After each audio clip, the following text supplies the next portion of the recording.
घ्या, पोटाचा प्रश्न सोडवा आणि मग कार्यकर्ता बना.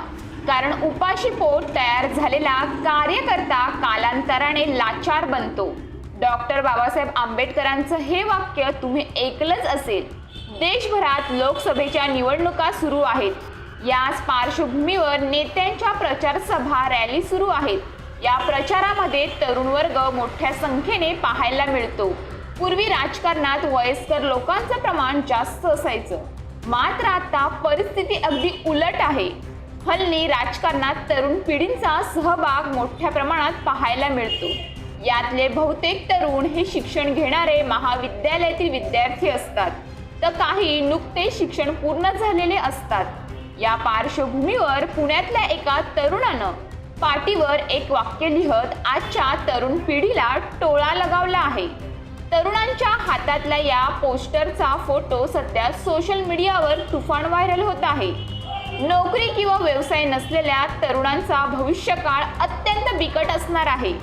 हल्लीची तरुण पिढी कामधंदा शिक्षणाकडे लक्ष न देता या नेत्यांच्या पुढे मागे करण्यात आपला अमूल्य वेळ घालवताना दिसते.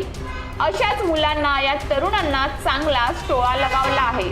आता तुम्ही म्हणाल, या व्हायरल पोस्टरवर असं काय लिहिलं आहे? या व्हिडिओमध्ये तुम्ही पाहू शकतात, एक तरुण पुण्याच्या रस्त्यावर हातात एक पोस्टर धरून उभा आहे. या तरुणाकडे येणारे जाणारे सगळेच बघत आहेत. कुणी थांबून पोस्टरवर काय लिहिलं आहे हे सुद्धा वाचत आहे, तर काही जण या तरुणासोबत फोटो काढत आहेत. या पोस्टरवर आई बाबाला घोटभर पाणी न देणारं पोरग नेत्याच्या वाढदिवसाला बाटलीभर रक्त देऊन येतं असं लिहिलं आहे. या वाक्यातून तरुणानं वास्तव सांगण्याचा प्रयत्न केला आहे. या तरुणाचं सगळेच कौतुक करत आहेत.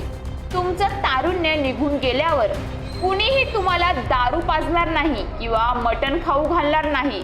मग चोरी, गुन्हेगारी किंवा आत्महत्या या 3 पर्यायाखेरीज अन्य कुठलाच पर्याय तुमच्याजवळ शिल्लक नसेल. हे वय नेत्यांच्या मागे धावण्यात वाया घालवू नका.